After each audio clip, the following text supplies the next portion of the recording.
Real stories of werewolves, of Dogman from history, from your emails, illustrated and animated with the democratizing magic of machine learning AI. Welcome to Scary Stories. 4 of the craziest bleeping Dogman truck driver stories you are ever going to hear, beginning now. Stuck in the mud with Dogman in the rear of my truck. Dear Scary Stories NYC. I was feeling pretty panicked when I managed to get our 6-wheel all-terrain Canadian Bombardier truck stuck in the mud up in Alaska. I was off-road and I didn't know if anyone would ever find me, but my stress level got turned up to max when my predicament was noticed by a lean, mean, and hungry member of the species of large wolves they have up in Alaska, which are known to walk upright. What's that, you say? There are no species of wolves known to live in Alaska that can walk on their hind legs? Well, then I must have seen one of those Dogman creatures that don't officially exist. A mythological creature, an archetype, a tulpa, or maybe a hallucination or figment of my imagination. A cousin of mine actually told me that I only thought I saw the Dogman because I was so stressed out about being stuck in the mud with no living soul inside of miles and a big bad storm raging outside. That would be enough stress to have me seeing Bigfoot, she said half-jokingly. But she's never been to Alaska, and she doesn't know what it's like there. Vast open spaces, and a sense of the ancient and the eternal. They have a lot of sightings of Bigfoot up there, and they have a ton of creepy-ass UFO stories, too. So many people go missing in Alaska that there are, of course, rumors that they were taken by the so-called aliens. Others think that Bigfoot are responsible for the many disappearances, and still others think that Bigfoot are the aliens who are responsible for the Alaskan disappearances. I've never seen a Bigfoot, but I've seen strange lights in the night sky, and I've been messed with by the Dogman. The only reason I survived the Dogman incident was pure chance, an act of God or fate or sheer luck. I'm not good at telling stories. I tend to jump around a lot to fill in details that I forgot to mention earlier. Please feel free to edit this as much as you would like. You know, all this happened because I was hauling a load of supplies from Fairbanks, Alaska, all the way up north to Evansville, which is where I was living with my wife. We needed supplies before the bad weather came, but the bad weather came early. There was rain and snow coming down harder and harder on my way back home. I was making my way up North Slope Hall Road, which is a little 2-lane highway. I needed to watch for my left turn that would take me the rest of the way home to Evansville, but it was getting harder and harder to see. I was getting frightened, as the decreasing visibility brought on the possibility that I could get lost. Maybe my turnoff was already covered over in snow. Maybe I had already passed it. If this all happened today, I would just check my GPS. I would call somebody on my cell phone to get some help. It would be scary, but I'd feel confident that I'd survive. On that night in the 1990s, though, driving that giant old Studebaker, entirely alone, wondering if I'd ever see my wife again, I'm telling you, I was getting worried.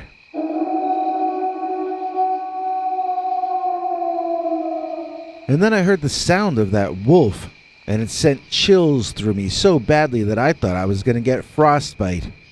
That truck cab was no longer warm enough. I tried to turn my heater up, but it was already up as high as that old thing could go. I panicked, and I turned left, driving off-road in what I hoped would be the direction of Evansville and home. The truck may have been almost 10 years old already at that point, and it may have been made in Canada, but it was built sturdy. It was a kind of 6x6 vehicle that was designed for the military back in the 1940s, so I drove all 6 wheels off of the paved road and into the muck and mire of the Alaskan wilderness. That road to me felt like a haunted house. I needed to get out of there. I should have known better, but I was young, and I was not an Alaskan native. Soon I drove right straight into a mud pit so deep that I would have sunk into it and drowned had I been walking. No matter how large my tires were, that truck was going nowhere without help. It was too dangerous for me to get out and walk during the storm, even if I knew where I was walking to. I had not gotten the two-way radio fixed. I wanted to put that expense off another month. If I had only prioritized that over the home improvements we made instead, then I would have been able to communicate with somebody. I hadn't planned ahead, and I hadn't known what to plan for. I wasn't from Alaska, I was from New Jersey after all. I heard a loud banging or thudding sound, and the vehicle bounced like some weight had landed on it. Looking around, I saw the thing that you clicked on this video to hear about. I saw this guy who was covered in mud flailing about furiously in the back of my truck. The first thing I did was make sure both doors were locked, as I thought I had a demented and violent mental patient back there. Once I had reassured myself that the cab was secure, I gave my new visitor a better look. That wasn't a man. I wondered if it might be a bear, because it wasn't just covered in mud. It was also covered in very dark fur. The flesh under the fur and the places it was exposed seemed a dark grayish hue, looking more like the flesh of a gorilla than a bear. I was only catching glimpses here and there, part of a leg, part of the torso. It was moving about frantically and violently. I couldn't really tell what it was doing, any better than I could tell exactly what it was. Then I heard whatever it was scuttle up on top of my cab. I could hear it up there over my head, on top of the vehicle. And then it slid forward, and its head was suddenly hanging upside down over my windshield, looking directly at me. I screamed in horror. It was a terrible thing to have to see.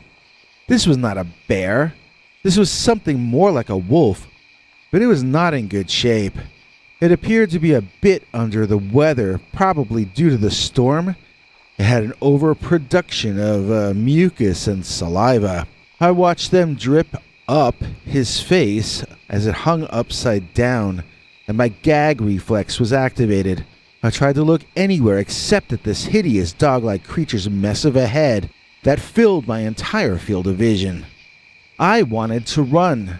If I was panicked before, then some new term needed to be coined to describe what I felt in that moment. This was true horror, to be trapped staring at the ugliest man-eating predator imaginable, but to have no means or hope of escape. The sheer hatred that creature expressed toward me nearly felt painful in and of itself.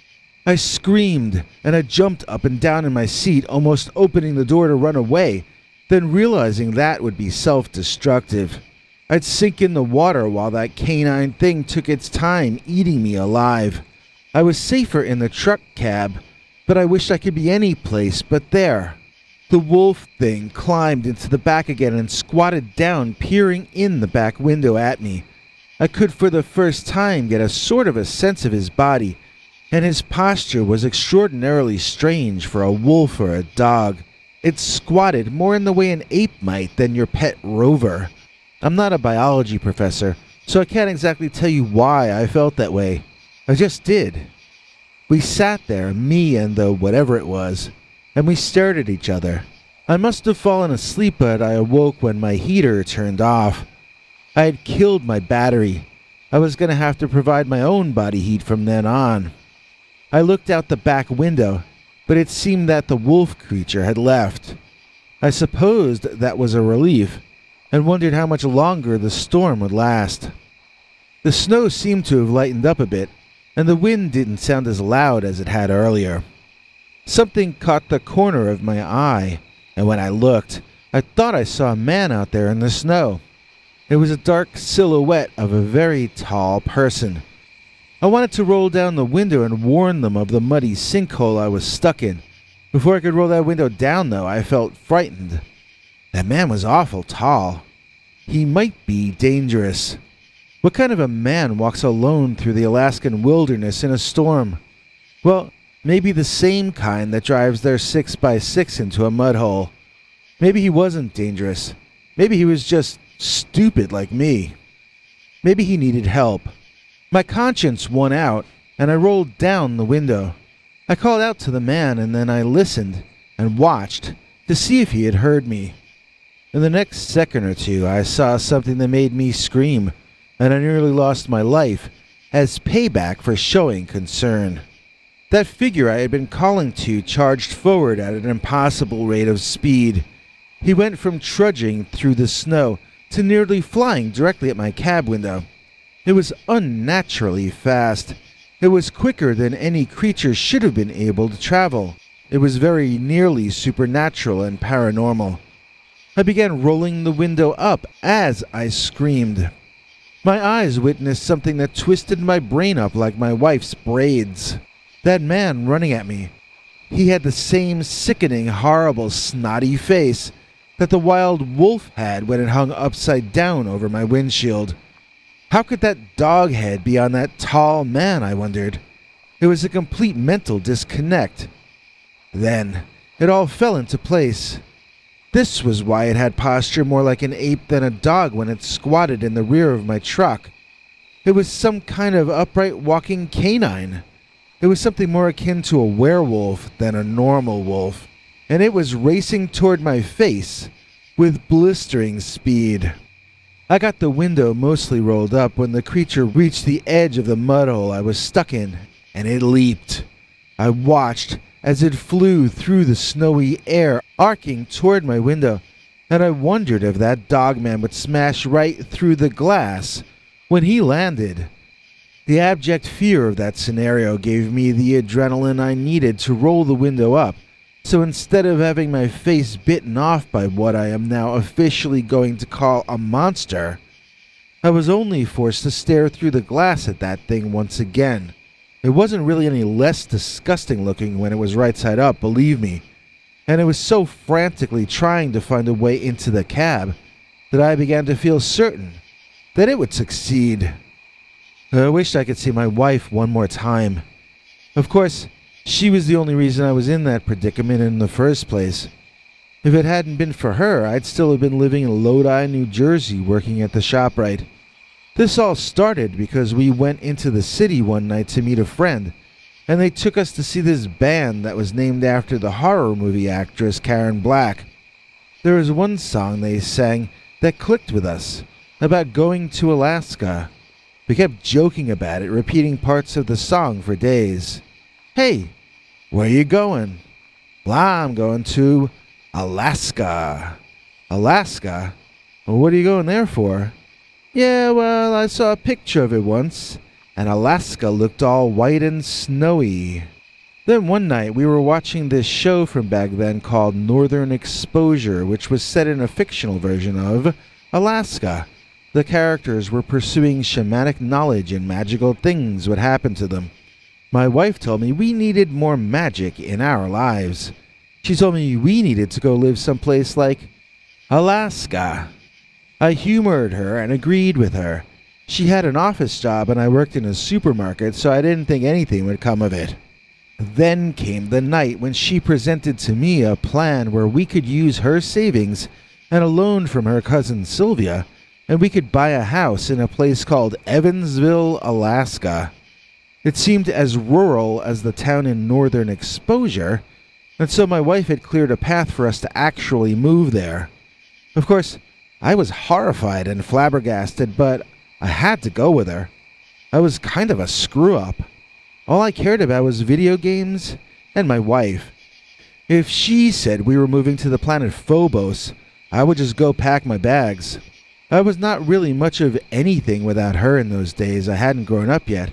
And so I found myself telling my family and my very few friends, I'm going to Alaska. And because of all that, I was freezing my toes off in a cab on an old military-style truck in a giant mud pit while a real living werewolf tried to break in and tear me to shreds. It's like the butterfly effect. I married my wife, and so the Dogman was going to eat me alive. Not what I would have predicted when I took those vows. A lot of the time I was trapped in the mud melds together in my mind. At one point, I remember waking up with a shock at a loud banging sound. It was the Dogman or Werewolf or whatever you want to call the monstrous thing, and it was slamming its head into my driver's side door window.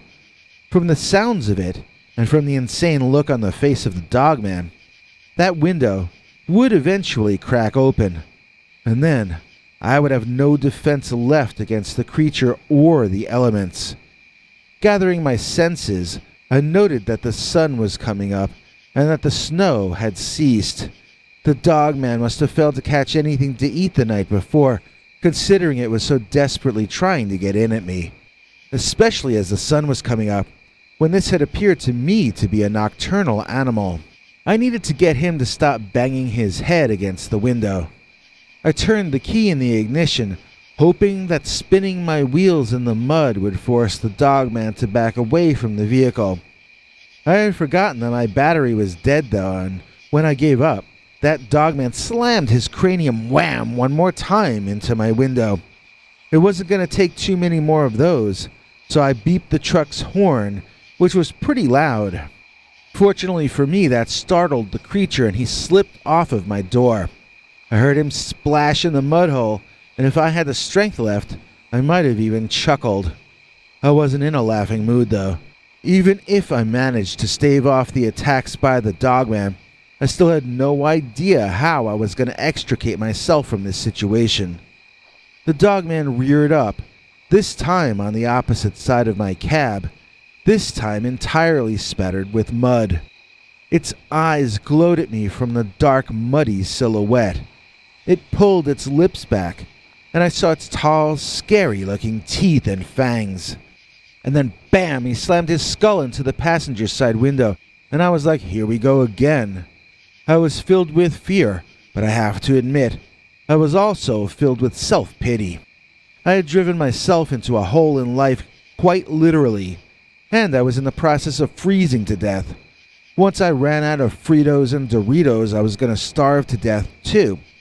Then, in the midst of all my self-created misery appeared the Dogman, who was going to make sure I stayed frightened and stressed out for the entire remainder of my life on this planet. I would like to say I was furious at the creature, but I wasn't man enough to be angry at him. I was a half-sleeping adult child, so I was annoyed that he had interrupted my pity party. This all came to me like an epiphany, this realization about myself. I suddenly found myself more disgusted with my own childish attitudes and selfish behaviors than I was at the monster trying to break into my vehicle. Something altered or twisted inside me in that instant, and I started looking around for something I could use as a weapon once that creature got on the inside. Or maybe I could do something proactive. Maybe I could find a way to take it down through cleverness. I remembered Captain Kirk defeating the Lizard Man in that episode using human ingenuity, but sadly, I possessed very little of that, especially in those days.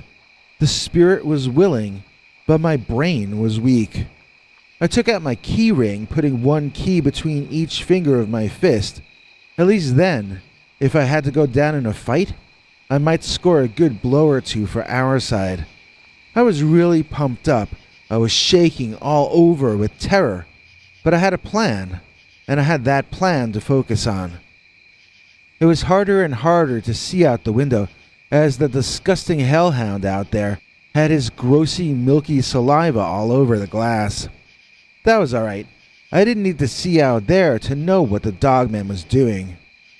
Suddenly, the creature ran in front of the truck, staring up into the sky to my left. His head tilted back, as though he were watching something in the air, flying closer. Turning and bolting away on all fours, I realized that the Dogman was no longer an immediate issue in my life. Curious as to what had frightened it away, I rolled down my window and was immediately met with the sound of a helicopter chopping the sky above me. I waved my arms but did not see if they reacted or not. I heard the chopper flying away, and I convinced myself that they were going for help. They were going to get me rescued. I had to believe that. And I had to believe that it was going to happen before the Dogman returned. My mood was somewhat improved as noon came and passed, then 1 and 2 in the afternoon. If someone didn't come get me soon, that would mean night would return. And then once that happened, so would the Dogman. I didn't think my cab could withstand another night of its attacks, and besides I was increasingly cold, hungry, and dehydrated. I imagined being rescued and helicoptered away like in the TV show MASH, and I fell asleep, dreaming a happy dream of rescue. Bam, bam, bam, bam! Something was banging on the side of my car door. I woke up screaming, reaching around for my keys to put back in my fist. But when I looked out through the dirty windows, I didn't see a monster. I saw a man, and then another one. I was being rescued. It turned out the mud I was stuck in had frozen, and that truck was going to be lost until the thaw next year. The kind men packed my supplies in their truck, and off we drove into the night. They apologized for taking so long to find me, but I was hearing none of that. This was the happiest moment of my life, just to know that I was alive. I had a second chance, and I was going home to a warm bath and a warmer wife. These were the greatest gifts anybody could ever have. I'm not going to say that my experience with that savage, nasty Dogman was what caused me to grow up, but I do think that experience was the first in my life that informed me that I had better grow up. Alaska may look all white and snowy, but my wife was extremely turned off by the long, isolated winter. We were back in New Jersey before the next autumn. Her father got me a job in his company, which I worked at for over 20 years before retiring. I never really had any great adventures, and I certainly never saw any more cryptids, Dogman or otherwise. But at least I didn't sit in my room playing video games while my wife worked. At least I lived the life of an adult for some time. And I'm not sure that ever would have happened at all if I hadn't been stuck in the mud with Dogman in the rear of my truck. Scary truck driver stories told in the rain. Number 1. I've been driving trucks on the highways of this country for over 2 decades, and I've seen my fair share of bizarre things. But nothing, and I mean nothing, has ever come close to what I encountered on one night. It was a long haul from Los Angeles to Dallas, and I'd been on the road for close to 12 hours. As any truck driver will tell you, pit stops are a necessity, and I had to make one. I pulled over to the side of the highway, which was surrounded by a dense forest. Being a seasoned driver, I knew never to go too far into the woods, but nature was calling, so I stepped out of my rig to relieve myself. As I was going about my BI business, I heard rustling in the bushes. I was a little taken aback, but I figured it was probably just a deer or a raccoon, until I saw it, that is. It was a massive animal, standing upright on 2 legs, with glowing eyes, and a dog-like head. It had razor-sharp teeth, and long, sharp claws. I was frozen with fear, as it stepped out of the woods, and into the light. My heart was racing, and my mind was filled with nothing but terror. I didn't know what to do. For what felt like an eternity, I stood there, petrified, staring directly into the eyes of this creature. Suddenly that animal let out a blood-curdling howl, and I was jolted back to reality. I made a dash for my rig, zipping up my pants along the way. I jumped up and in and slammed the door shut, locking it from the inside. My heart was still racing, and my palms were pretty sweaty. I tried to start my engine, but it wouldn't budge. I looked out the window, and the creature was still there, staring back at me. It seemed to have a sinister smirk on its face that scared the crap out of me. That's when I knew that this thing was not of this world. It was something straight out of a nightmare. I sat there trapped inside of my rig, unable to move, for what felt like hours. Eventually, the creature disappeared back into the woods, leaving me to ponder what I had just witnessed. Once he was gone, the engine started up like nothing, and I drove out of there, as fast as I legally could. Believe me, that night I didn't sleep one wink, and I still have nightmares to this day about that dog-headed monster.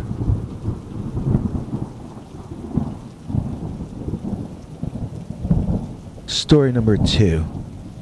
I've been a long-haul trucker for years now, and I've seen some strange things on the road, but nothing quite like what I saw in the woods of northern Wisconsin one night. I was driving along a dark, deserted road, surrounded by dense woods on both sides. The only sound I could hear was the rumble of my engine, and that's when I saw him. A man on the side of the road, stumbling and clutching at his chest, like he was having some kind of medical emergency. My first thought was to call for an ambulance, but there was no cell phone signal out there. I pulled my truck over and got out to see if I could help. As I drew closer to him, I saw the man's eyes change. I saw his face contort, and he started to grow hair everywhere. His chest heaved with each rasping breath, and before I knew it, he had transformed into a werewolf much larger than he had been when he was a man. I froze in terror as the creature turned its glowing yellow eyes on me. In a matter of seconds, it was bounding toward me, snarling, with razor-sharp teeth bared. I didn't know what to do. My heart was pounding so hard I thought it would burst out of my chest. I had to get back in my truck, but the monster was almost upon me. I scrambled backward.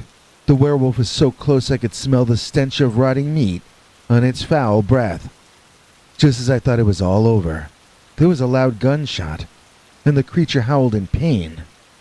It stumbled backward, giving me just enough time to break away and run back to my truck. I jumped in the cab and slammed the door shut, my hands shaking as I struggled to start the engine. The werewolf was still there, now snarling and scratching at the metal, trying to get at me. But I managed to slam on the gas and drive away as fast as I could. I didn't look back until I was miles down the road, heart still racing with fear. To this day, I still don't know who fired that shot or how they managed to hit that monster, but I know one thing for sure. I will never forget that night in the woods of northern Wisconsin. Story number 3. I should never have agreed to this job. Driving through the woods of northern New York State at night was the last thing I wanted to do, but the paycheck was too good to pass up. As I cruised down the empty highway, surrounded by nothing but trees and darkness, I admit that I began to feel uneasy. My grip tightened on the steering wheel as I noticed movement out of the corner of my eye. At first I thought it was just a deer, but as it drew nearer, I realized it was something else entirely. I swear to you, there was an 8 or 9 foot tall Bigfoot running alongside my truck, keeping up with the speed limit as if it were nothing. Its shaggy hair and massive form were bathed in the eerie glow of the streetlights. My heart leaped into my throat as I watched the creature keep pace with my rig. I ridiculously tried to convince myself that it was a trick of light or my imagination, but I knew deep down that what I was seeing had to be real. The truck seemed to shake as the Bigfoot thudded along beside me. Its eyes glowed in the dark, unblinking, and fixed on me with an intensity that sent shivers down my spine. I wanted to scream, but I couldn't even move. I was frozen in place, locked in the gaze of this otherworldly being as I was driving 60 miles an hour down the road. Then, as quickly as it had appeared, the Bigfoot vanished into the night. I sat there for a few moments trying to collect myself, and shake off that feeling of dread that had settled over me. I continued driving, my hands shaking on the wheel, and my eyes darting nervously around the dark woods. I knew that no one would believe me if I told them what just happened, but the memory of that encounter will haunt me for the rest of my days. Story number 4. I've been driving on these back roads for longer than I'd like to admit.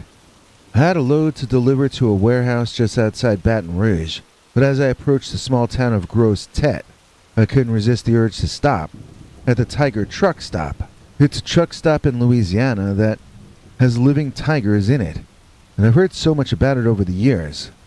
I figured, what harm could one quick visit do? That was, until I saw the cat-headed Dogman. It happened so fast, but it felt like it was in slow motion. I was going about 60 miles an hour when it darted out in front of me. It was like nothing I'd ever seen before. The creature looked like a large dog, but with a cat's head and glowing eyes. It had long, skinny legs, and it moved with an eerie grace. I swerved to avoid it, but my truck skidded toward the shoulder of the road. My heart was racing as I fought to keep control of the vehicle. Once I came to a stop, I got out of the cab to see if I hit the animal. To my surprise, there was nothing there. It vanished into the darkness as quickly as it had appeared. At that moment, I knew I had to get out of there. I jumped back in the truck and drove toward the Tiger Truck Stop. As I pulled in, I couldn't shake the feeling that I was being watched. The place was fairly deserted, far from the bustling truck stop I'd heard so much about. It was almost as if the cat-headed Dogman had followed me there. I quickly grabbed a sandwich and a drink, trying to ignore the feeling of unease that had settled over me. Just as I was about to leave, I saw something moving, and I turned around to see the cat-headed Dogman staring at me through the window. Its eyes were glowing in the darkness, and I swear I could feel its presence before I even saw it there. I threw some money on the table and I jumped back in my truck. Then I drove away as fast as I could. I didn't stop till I was miles away. Now as I sit in my truck, I can still feel the creature's gaze on me.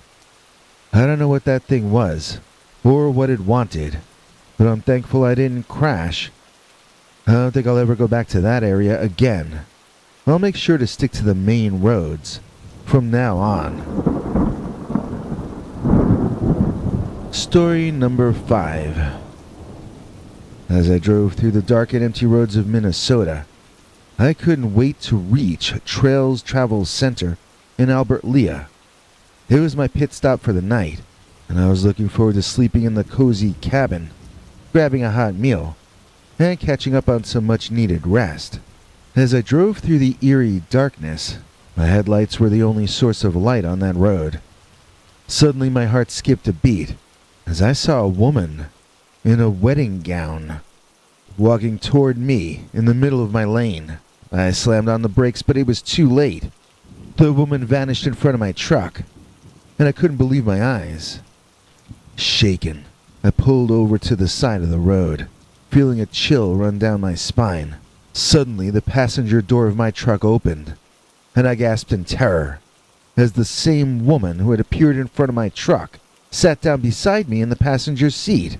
I screamed in panic, and then that woman screamed too. Her face contorted, and I could see a strange glint in her eyes. I tried to rationalize it as a hallucination from driving too long, but I knew in my heart that this was real, that I was dealing with something otherworldly. As I tried to regain my composure, I felt a cold breeze sweep through the truck, sending shivers down my spine. I literally watched as she faded from existence in front of my eyes. In that eerie moment, I realized that I was on a haunted road, and that I was both alone and I was not alone. Story number 6. I've been driving this truck for years, and I thought I'd seen it all. But last night, just outside of the Pine Cone in Johnson Creek, Wisconsin, I saw something that I can't explain. It was around midnight, and I was driving down a narrow road, surrounded by trees. I was tired and bored, wishing I could just get home to sleep, when suddenly I saw something moving in the shadows. At first I thought it was a deer or some other kind of animal, but as I got closer, I realized it was something much more terrifying. It was a creature like I've never seen before, standing on two legs like a man, but covered in fur, and with the head of a wolf or a dog. Its eyes glowed kinda orange in the darkness, and its teeth were sharp and menacing looking. I slammed on the brakes of my truck, and the creature stopped and watched me for a moment, before it turned and ran back into the trees. I was shaking with fear, not sure if what I saw was real, or just my imagination playing tricks on me. But deep down, I knew that what I saw could not have been a figment of my imagination. When I got back to the truck stop, I told the other truckers what I saw, but they just laughed and dismissed me as crazy. I don't care what they say though. I know what I saw. I saw a Dogman, and I'll never forget that terrifying encounter. It made me question everything I thought I knew about this world, and I can't help but wonder if there are more creatures like that out there, hiding in the shadows, waiting to scare the living daylights out of anyone who dares to cross their path. Story number 7.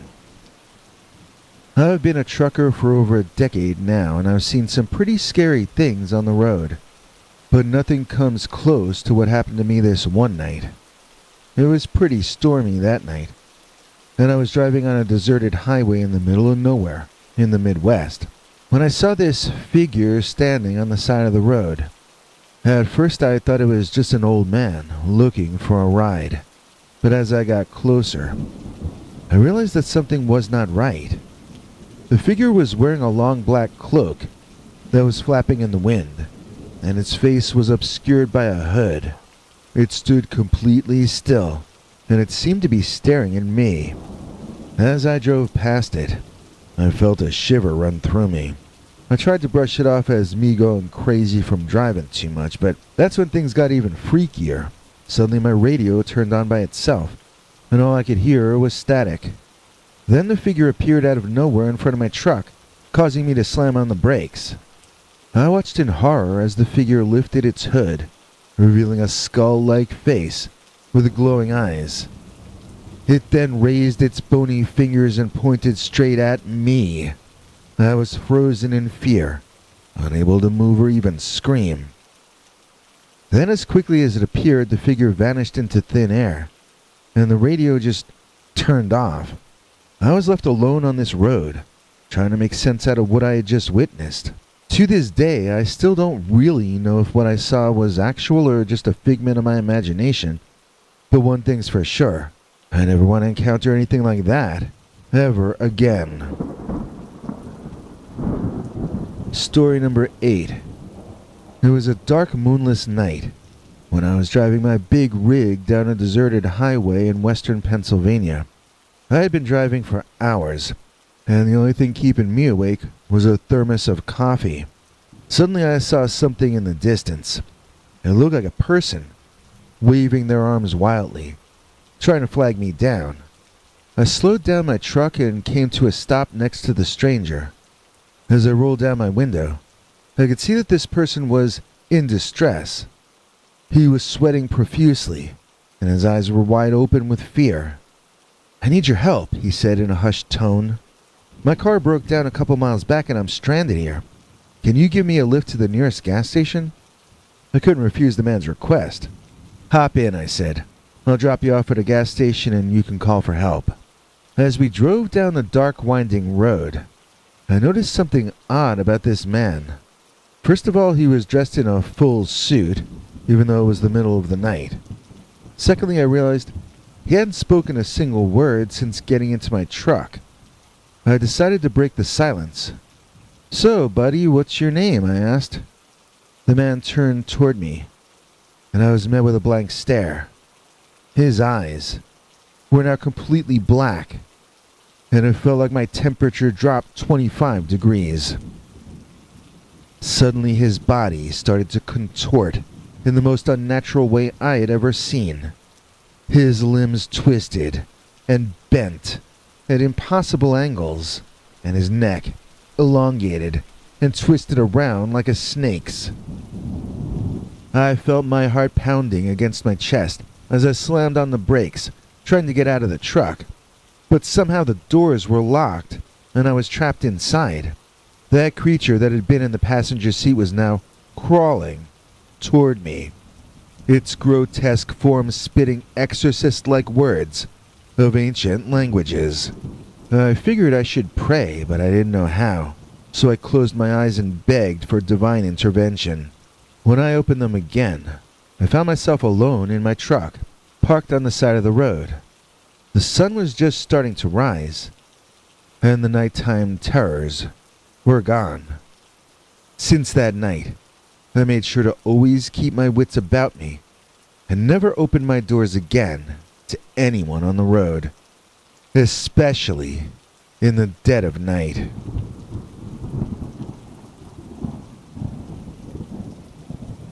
And finally for this episode, story number 9. I've been on the road for what feels like an eternity. It's just me, my semi-truck, and the endless stretch of highway ahead. The darkness of the night is suffocating, and my headlights barely pierce through the thick forest surrounding me. The only sounds I hear are the hum of my engine and the occasional blowing of the wind. As the night wears on, I begin to feel an overwhelming sense of unease. I can't put my finger on what's causing it, but my instincts tell me that something is off. Possibly it's the isolation, or maybe it's the eerie silence. My cell phone tells me it's midnight, and an unexplainable feeling of dread creeps over me. I try to shake it off and focus on the road ahead, but something in my gut tells me that danger is lurking in the shadows. As I drive deeper into the woods, I notice movement out of the corner of my eye, and I slam on the brakes. My eyes widen in fear as I see a wolf-headed humanoid standing on the side of the road. It's like something out of a horror movie, too surreal to be real. It slowly approaches, revealing razor-sharp claws. I hit the gas and veer to the left, getting out of there as fast as I can.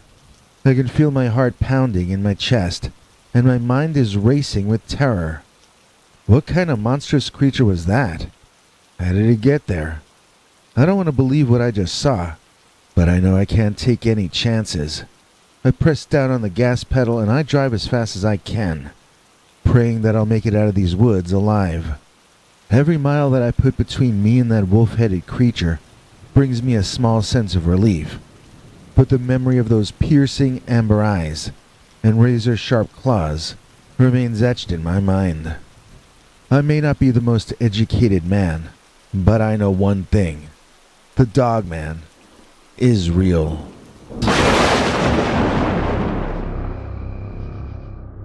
Dogman hid in my pickup truck. Dear Scary Stories NYC. If you've ever seen the movie Dogman 1, then you probably are smart enough to check the back of your pickup truck before getting in it and driving off anywhere. Why? Because as it turns out, sometimes dogmen like to take naps in the back of pickup trucks. And I learned this firsthand, as I'm about to tell you. Actually, I usually tend to be a bit on the paranoid and overly cautious side about this very subject. I don't mean I expect to find werewolves in my vehicle, but I do expect to find animals. My father told me he once drove for miles with his neighbor's dog in the back of his truck, and my brother-in-law once discovered a cat in the back of his that he had no idea of the origin of. So to be completely honest, I did and do have this habit that may be a bit obsessive-compulsive, where I look over the back of the truck before jumping in and driving off. I had in fact seen the movie Dogman 1 before this incident occurred, but I am sorry to admit that I didn't really believe Dogman was a thing until after this happened to me personally. On the night in question, however, I neglected to examine the back of the truck for reasons that I don't really want to get into too much detail about. I had driven over to my wife's mother's house, and we had a long conversation about the prospect of my wife moving back home with me. It didn't go very well, and by the time I left that house that night, I think I felt about as sad as I had ever felt in my entire life. So, no, I didn't inspect the bed of the truck. I did not have the emotional strength to even care if some dog or cat were sleeping back there.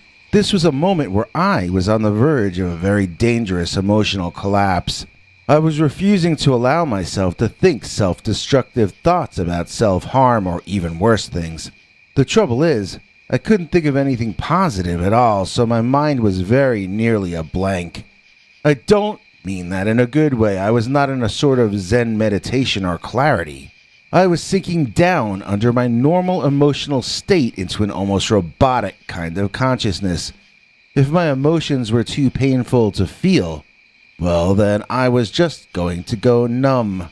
In that zombie form, I sat in my pickup and I turned the key in my old truck's ignition in a zombie way. I stepped on the gas like a zombie. I drove like a zombie. Robotically, I stopped at red lights and hit the gas at the green. Inside, I felt completely empty, knowing I had nothing in my future to look forward to any longer. What was the point of continuing living if my wife wasn't going to come home? If the person who used to care the most about me no longer cared at all, then did I actually have any real value? Would I be missed after I was gone? Had there been a point in my being born? You can see why I stopped myself from thinking. None of those questions can lead to a happy answer. I knew I had to endure this period. I knew I had to persist no matter how painful it was, and even if things never got better. But I really didn't want to. I wanted to feel sorry for myself and cry.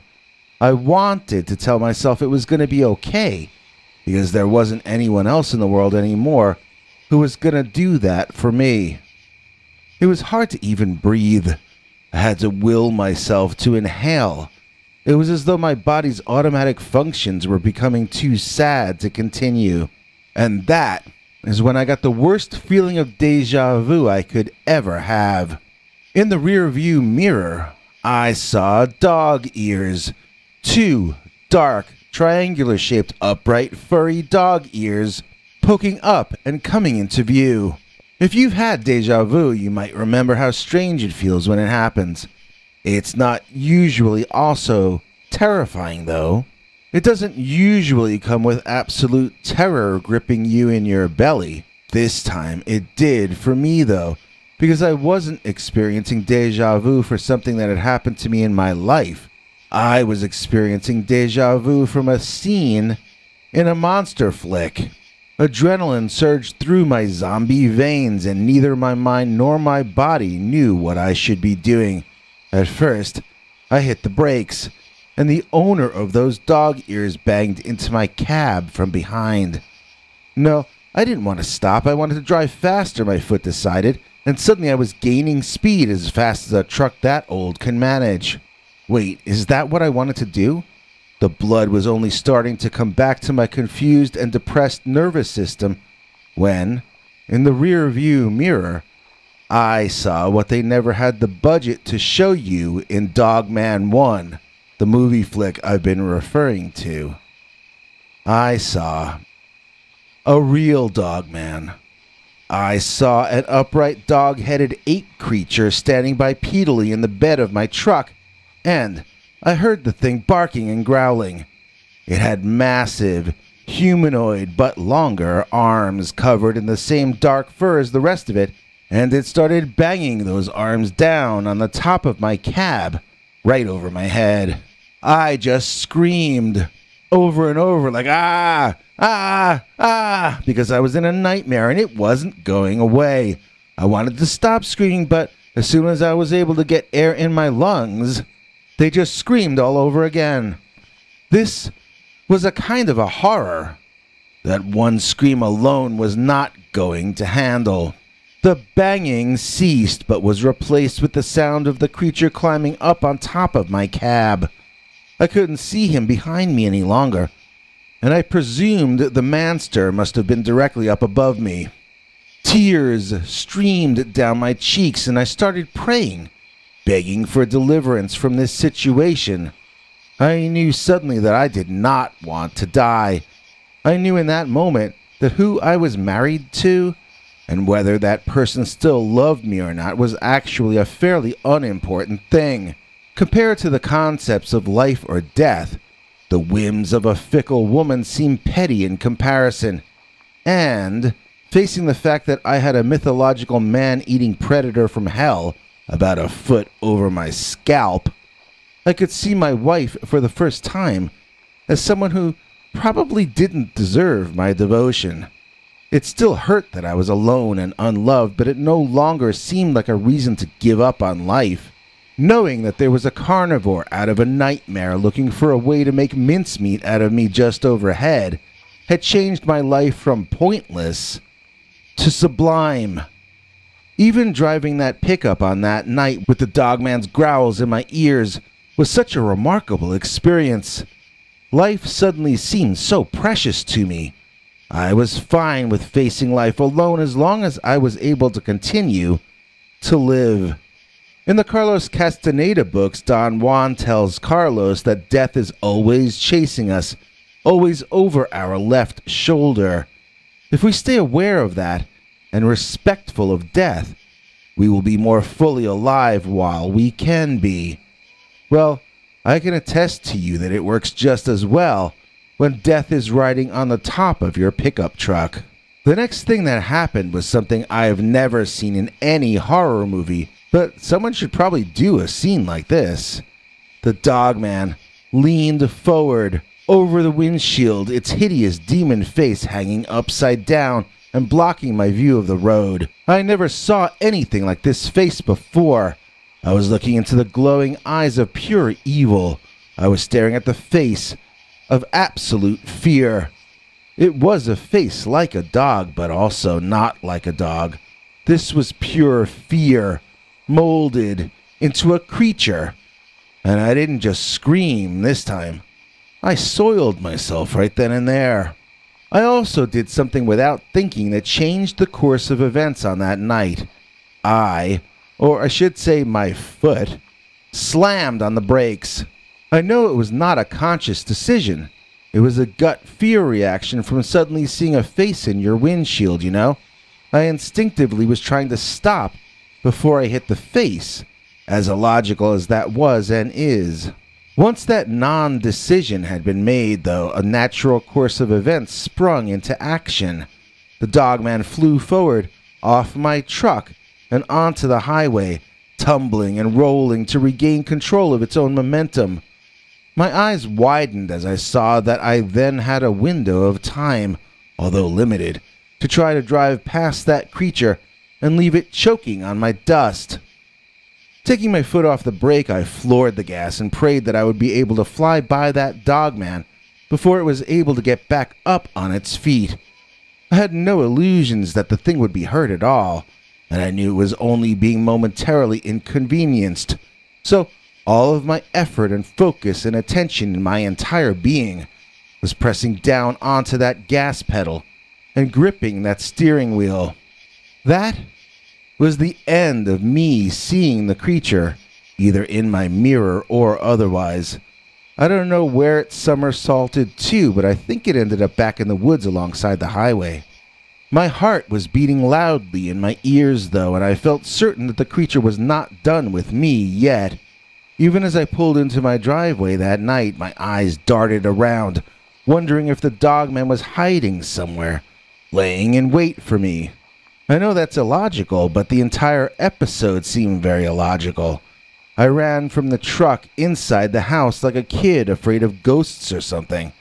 I was completely paranoid and frightened, and all I knew was that I did not want to die. Once I got inside, I found that I had a message on my landline. Hitting the play button, I heard my wife's voice coming on, and I hit the stop button just as quickly. I really no longer cared about what my wife had to say. I had decided to go ahead and agree to the divorce she wanted. Exhausted, I went to bed, and that was the end of the worst night of my life so far. In the morning, and every morning for the next few months, I awoke with the horrible empty feeling that comes with remembering that your wife has left you. Accompanying that sad and heavy feeling, though, was the realization that I was still alive, and that life is, for the most part, a pretty good thing. I also felt a little bit more free each ensuing day, and eventually the sadness and the heaviness moved toward my past, with the hopefulness remaining in my present and future. Although it's something I would never want to relive or experience again, I have to say I was taught a harsh lesson by this. Life is too short to let other people make you sad. Life is too short to let other people tell you that you're no good. Even the saddest life is still life, and still can have great joy in it. And it's utterly bizarre to me that I learned these lessons not from my pastor, not from a great genius mind, and not from a retreat with a spiritual master. I learned these invaluable life lessons because Dogman hid in my pickup truck. Hey, are you a werewolf truck driver looking for a werewolf truck driver hat? Well, they actually sell those at Walmart, see? And if you order yourself one of these using the link in the description, this channel would make a small commission. Just passing the info on. Now, here's our next story. An out-of-this-world truck driver story. Dear Scary Stories, NYC. I've been driving trucks across the country for years, but this was the first time I'd ever had a delivery to make in the woods of northern Michigan, in the middle of the night, no less. The James G. O'Hara Parkway is desolate at that time of night, eerily silent, as if nature itself had taken a break. The truck's engine hummed as I navigated the winding road, and the only sound I could hear was the soft, steady whoosh of the wind, whipping against the sides of the trailer. I tried to keep myself occupied, humming a tune to myself and glancing occasionally in the rearview mirror. That's when I saw something strange, a faint, pulsating light that seemed to be catching up to me. I tried to ignore it, thinking it was probably just another vehicle on the road, but soon enough, I saw that it was something different, something inexplicable. The light was coming from a bizarre glowing object in the sky, an aircraft unlike anything I had ever seen before. As it drew closer, I realized that it was chasing me, following my every maneuver, as I tried to speed up and lose it. The more I tried to speed up, the more aggressive it became. The light grew brighter, and I could hear a low humming sound that made my skin crawl. As I looked into the woods on either side of the road, I saw that the trees were bending and swaying, as if under some unnatural force. Fear gripped me as the alien-looking craft grew closer, and I realized that I might not make it out of this alive. It was like something out of a horror movie.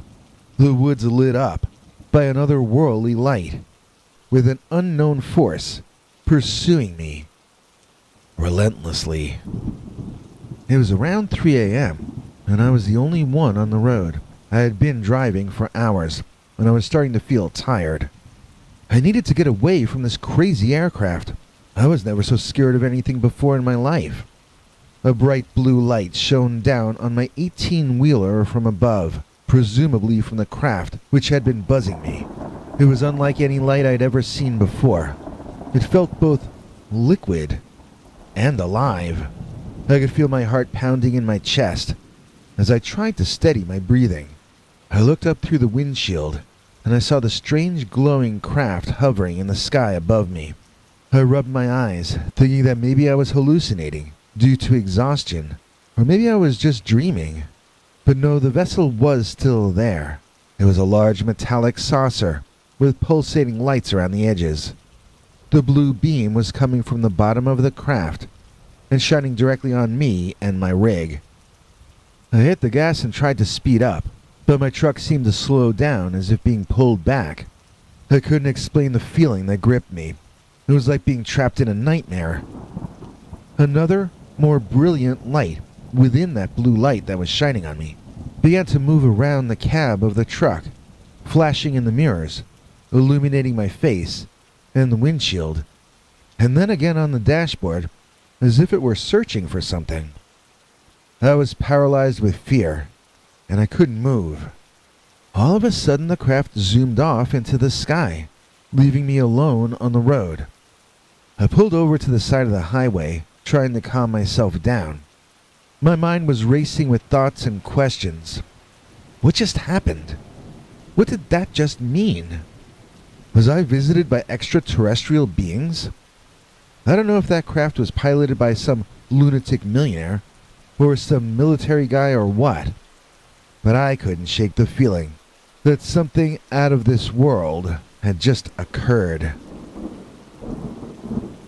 The rest of my trip was filled with unease, but I eventually made it to my destination. I stalled and procrastinated all I could before starting the trip back. I was so frightened about the idea of having to be alone again out there on those dark roads. It actually got sunny midway on my drive home, and then the main problem I had to worry about was not falling asleep at the wheel as I rushed to get back. However, that experience would stay with me forever. Every time I drive through northern Michigan at night, I look up at that sky, wondering if I will ever see that eerie blue light again. Last name Saunders, first name Sean. He's always got it going on. Please join me in thanking Sean Saunders, who is a member of our PayPal subscribers club at peterbernard.com. He gets to see our secret uncensored Dogman stories, which we do 4 a month of. In fact, I think right now we're doing more Dogman stories for the club members than for the public. If you join our PayPal club, I get that money right away. For instance, I already went to Trader Joe's with Sean's kind donation this morning, and I bought myself coffee, sugar, and a package of dried banana chips so that I can keep working, making new episodes for you guys. But that's not the only way you can help this channel. And to explain all the deets, here comes our international TV spokesmongrel, Henry Lee Dogman. Thank you. Thanks, Biggie. And thanks to all of you for watching this far. If you liked it, please click like. If you'd like to see more of our work, please subscribe. And also click that bell icon if you'd like to be notified when we put out a new episode. To become an executive producer, you can donate to us through the thanks button under each of our videos or through our paypal.me/PeterBernard209 page. To receive cool perks like secret uncensored Dogman episodes far too wild to ever run on this channel, you can become a YouTube channel member by clicking the join button, or join our PayPal subscribers club at peterbernard.com. Joining either at the $3 a month level or above gets you access to our over 25 hours of secret uncensored Dogman stories available nowhere else. Do you have a scary story about Dogman or some other kind of high strangeness that happened to you? Let us know by emailing us at scarystoriesnyc@gmail.com or by leaving us a voicemail message at 804-LA-SCARY. You may need to call back on that one. It cuts off after, I think, 3 minutes. And if you don't want to do any of that stuff, thank you for simply watching to the end. Good night, and have a scary tomorrow.